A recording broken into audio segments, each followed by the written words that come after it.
Welcome to the Chasing Poker Greatness YouTube channel. Today's video is episode 10 of the Strategy Combine series, where Coach Brad and myself break down hands from the nodes that have the highest overall impact on your win rate. If you're interested in learning more about the Strategy Combine, make sure to stick around for the break. First, here's this week's episode of Tactical Tuesday. Welcome to another episode of Tactical Tuesday. As always, I am joined by my co-host, Mr. John Chai. How you doing, sir? Good as always. Excited to get started in this overpairs in the small blind episode. It's definitely one of the nodes that has a really big impact on your win rate, because so much of your three betting range out of the small blind or from out of position is going to be overpairs, and the overpairs are definitely going to make up the biggest chunk of your win rate when you are three betting from out of position. So pretty important to get the spot right. Yeah, I would say, overpairs are the biggest portion of your value range. Three bet pot out of position is PFR, right? Like when you have value, typically it's an overpair. Like sometimes, you get like top pair, top kicker with ace, king, ace, queen, but you flop a lot of overpairs at this node. So pretty critical that you click all the right buttons and max value and get it right. So with all that said, we get a hijack open to $22.50, playing 5-10. Hero has king of clubs, king of hearts in the small blind. Three bets to $105.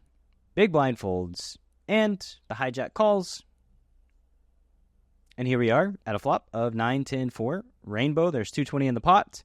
SBR is about 4-ish. A little bit more than 4, 4.5. What do you think? Decision point numero uno.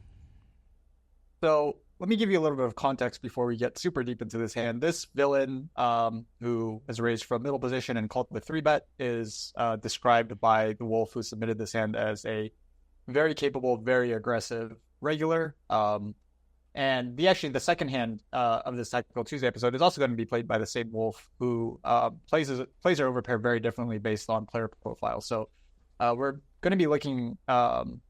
as well as to go along with overpairs, we're going to be looking at player-specific adjustments. And I think the Wolf did a really good job against both of these players. So just keep in mind that this player with 971 9 cents is an aggressive reg. That being said, I think you can have a lot of different strategies on this flop to get started. You can have a range 1/3 c-bet strategy. I think you could play bigger c-bets and also have a checking range. I would imagine that this hand goes into the betting range regardless of which strategy you're playing. Yeah, on 9-10-4, Rainbow probably going to start out with a third, maybe even a quarter, versus the player profile that you described. I think that there's, give them possibility for some downstream rope to over-aggress. So the Wolf does bet. We're off to a good start to today's episode. The Wolf does pick Coach Brad's size. See if we can keep it up for more than one street. This is the best start that we've had so far, I think. So. Yeah, maybe we can get one of these days an immaculate hand where every action that they took is the ones that we suggest for Tactical Tuesday. I don't know. I'm not sure that it's possible, but we'll see. Tray of hearts on the turn, so 3, 4, 9, 10. Full rainbow board now, 393 in the pot. Hero's got 856. So I believe that I would probably check here against this specific player profile. But you could also bet, I think. You could bet and... What's causing you to lean towards check? Because I think that they're going to bet facing check at a pretty high frequency, right? Like I think fairly aggressive player, they're going to be inclined to over-aggress with, a lot of their mergey type hands too, like 8, 7, 6s, 5s, and then ace 4, ace 3, potentially ace deuce, ace 5. They have a bunch of straight draws to pull from. So facing, a small bet, I'm probably check raising. Facing a big bet, I'm probably calling, would be sort of how I approach this spot with my kings. So yeah, like I think you could check, but I mean you could bet, but it's gonna be hard getting 3 streets, going bet jam, and you don't get a chance to leverage our opponent's tendency to bet at a high frequency. Yeah, and I think one thing that I'm noticing now and that I really like about the flop c-bet size is that facing 1/3 in position, I think a player profile of this type, the villain in this hand, is very likely to be the type of villain to obviously continue with all their straight draws facing a small size. I would expect everyone to continue with all their straight draws, but also continue with, 2 overs plus backdoor flush draw, right? So a hand like ace jack of clubs, I guess it also has a backdoor straight draw. So like 2 overs and double backdoors, like ace jack of clubs, ace jack of spades, ace jack of diamonds. And so I think most people continue with those too, right? Yeah, maybe I'm not being creative. Maybe there's like one that's even more like, maybe he calls like king 8 of diamonds pre-flop or something because he's, I mean, like 6-7, 6-7's a gut shot. Maybe like 5-6, something like that. Yeah, something like that. Right. Yeah. Basically, what I'm saying is that I think when we use a small size on the flop versus these aggro regs, they're going to continue very wide and have a lot of hands that feel like they need to bluff once we check the turn, especially on the full rainbow turn. I think that they are going to have maybe more bets than checks because when they do turn a flush draw with hands that peel with a backdoor flush draw on the flop, like some of the time they're going to tell themselves that they don't want to put their equity at risk and find a check back. But I think that's less likely here on the full rainbow board texture. So I really like the small size on the flop even more now that we kind of talk about turn strategy. You know what's interesting is that the more that we talked about the flop size, the more that I want to go back in time and say that we should just bet half on the flop instead of a third. I feel like, maybe I was primed too much given the profile specific information, but if villain has a bunch of backdoors and overcards, a bunch of straight draws, a bunch of pairs on the flop, and very little hands that just don't connect with this board at all, then half pot actually seems to be superior than a third now that we spell out the turn. So I don't know. Probably no immaculate hand because I probably, if I could go back in time knowing, the discussion that just went down, probably would prefer betting half than a third. Well, let's see. It can be immaculate starting now. We do check the turn, so. And they bet half pot now on the turn. So this is, an interesting size by villain. Setting up an SPR just under 1 if we call the turn. And yeah, so facing big bet. Again, I don't think that the big bet is super mergy. I think the big bet is going to be more in line with the, ace jack of clubs, ace jack of diamonds. Maybe they're straight draws, but I'm not even sure that they're straight draws bet this size because it's really easy for us to check jam and deny the equity of like a queen jack or a 7-8. So yeah, I'm really inclined to believe that this villain is essentially polarizing and has hands that have very little equity and hands that have a ton of equity, like 9s and 10s or 9-10 suited or pocket 4s, those types of hands. And against an aggressive villain that is calling a ton and putting lots of money in the pot, I'm just going to work under the assumption that they're going to overbluff. So that sounds like you're going to call this turn bet instead of check jam. Definitely. See what the wolf does. Oh man, if you just picked the right flop c-bet size, we'd be golden right now. But... Well, here we are. Got to make sure the ace jack of diamonds calls the flop, I guess. So river's a 5 of hearts. Final board is 4, 9, 10, 3, 5. So ace deuce, 6, 7 get there. But again, I mean 6, 7 is actually a double gut shot on the turn. So ace deuce, I guess, would be the primary fear here on the river. Villain jams and yeah, just trivial, obvious slam dunk call. Yeah, I think the river is the easiest street. Yeah. They do have the 7-8, so they did put their equity at risk on the turn. Well, c'est la vie. They lose. Again, I think if we bet half here, like, we get... Flop may just get raised, honestly, if we bet half. Yeah, I might just get it all in on the flop. Yeah. As promised in the intro, here's a closer look at the CPG Strategy Combine. The Strategy Combine is a database analysis tool that will allow you to analyze your game like a professional, identify where you're crushing and where your game needs work, compare yourself at every major node to the best players in the CPG Wolves CFP, see how you stack up versus the top players on our high-stakes team, create an improvement plan based on the specific nodes that most urgently need your attention, Focus your time and energy on the spots that matter the most. Go to chasingpokergreatness.com/CPG Strategy Combine to read testimonials from the beta group as well as register yourself for the next combine. I hope to see you there. Now, back to Tactical Tuesday. Yeah, so hand number 2, very different player profile. The button is a very loose passive fish/whale. I mean, we're seeing him right now open to 5x on the button, which is immediately a data point that this is probably not one of the regulars in the pool.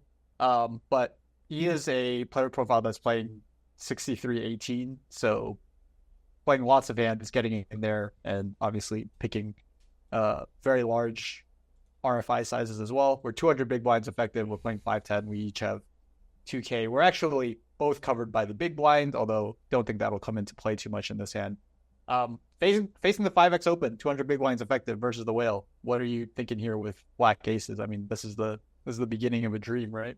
It is the beginning of a dream or the beginning of a nightmare. It depends. Can go either way. But I would say that my suggestion is probably going to kill the immaculate hand on today's episode. I would 3-bet probably much bigger than the Wolf 3-bets to like 300 or 350. Like I would just go 6x and really attack the large open size and the depth and the fact that, you know, our opponent appears to be of the player profile that wants to call and see if they can make a hand or not make a hand.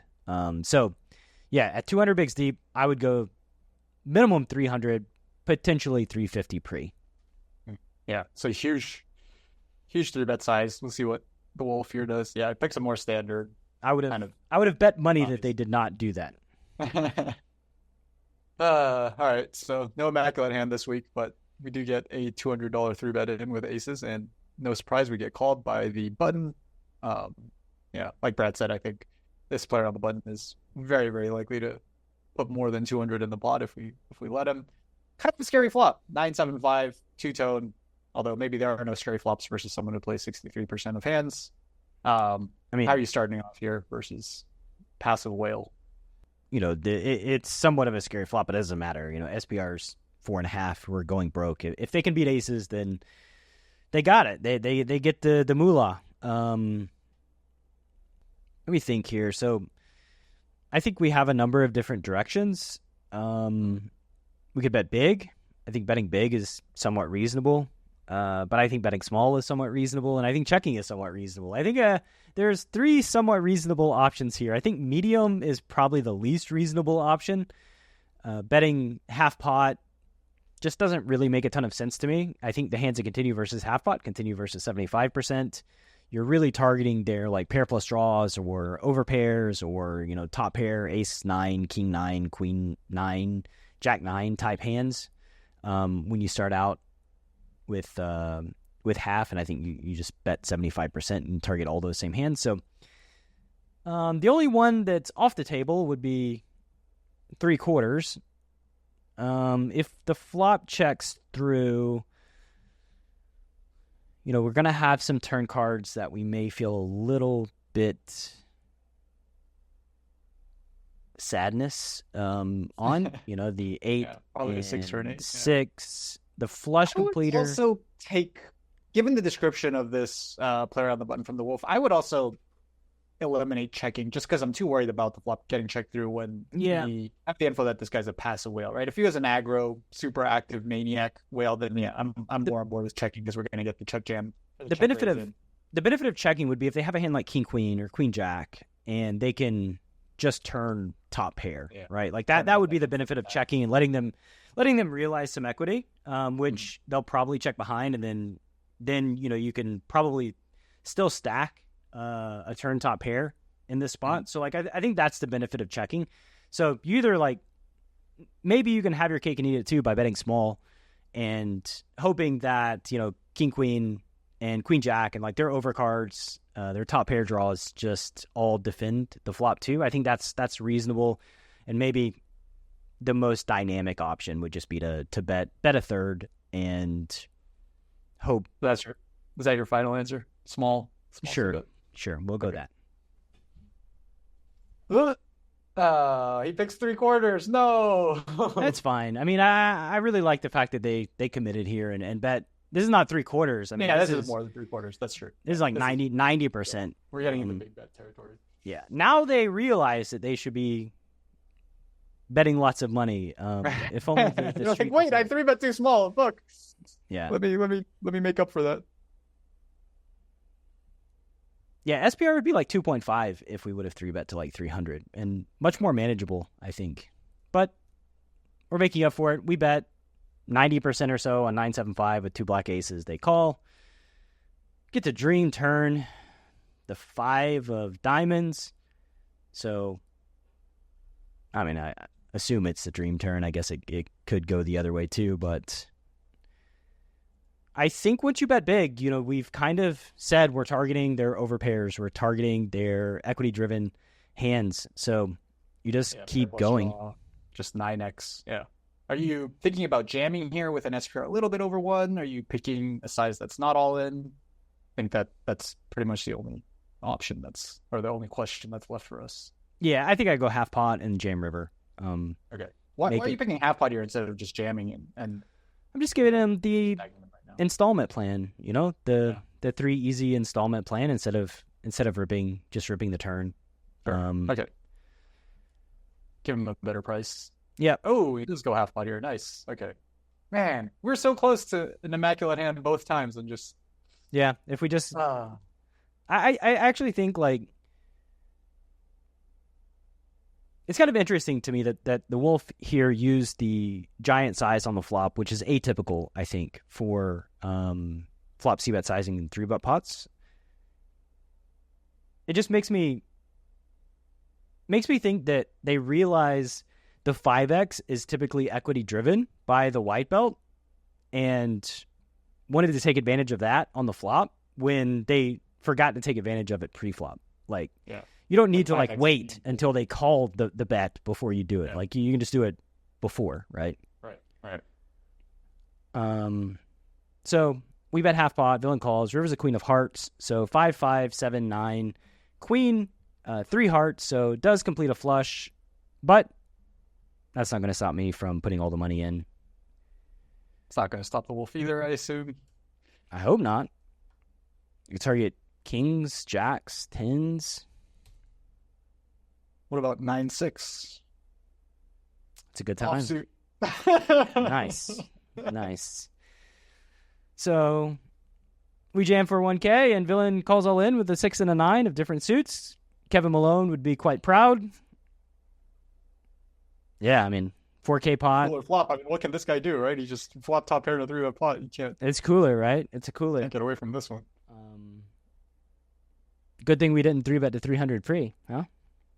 Who knows? Maybe we just win the stack on the turn if we 3-bet to 300. I mean, if they call 200, they're probably calling 300. I think that they're probably not super sensitive here. Yeah. Well, in any case, I think these 2 hands were good examples of this one wolf making some really good player, kind of player-based adjustments and playing 2 sort of similar looking spots very differently, right? Finding the small bet in the first hand and check on the turn and just go blasting. Yeah, just blasting versus the passive whale and realizing that, in similar looking spots your villain, depending on who you're playing against, might call for different actions and Wolf just really nailed it in these 2 hands. And that I think is a major takeaway, right? Like that you got to be cognizant of the player profiles and the tendencies of your opponents so that you can maximally leverage those to your advantage. Don't forget to like and subscribe. And that's all I got for this week's episode of Tactical Tuesday. See you next week. Thank you for watching this week's episode of Tactical Tuesday. If you enjoyed what you saw today, please give the video a like and subscribe to our channel. It helps us out a lot and lets us know what type of content you're looking for in the future. Thanks again for watching this week's episode of Tactical Tuesday. This is Tactical Tuesday on Chasing Poker Greatness with your hosts, Brad Wilson and John Chai.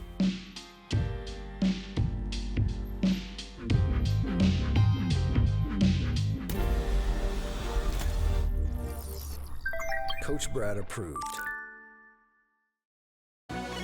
Are you a lone wolf searching for the ultimate pack? The CPG Wolf program is a close-knit brotherhood hell-bent on one thing only: chasing poker greatness. Powered by bleeding-edge wolf strats and led by Coach Brad and his lieutenants, CPG Wolves are systematically prepared for almost any spot they'll encounter on the green felt. If you want to plug into an elite team and have a step-by-step game plan to realize your full poker potential, you can apply at cpgwolves.com. Space is limited, and the pack is only as strong as its weakest member. So only the hungriest, grittiest, and most driven will be accepted into the program. Applications are open at cpgwolves.com.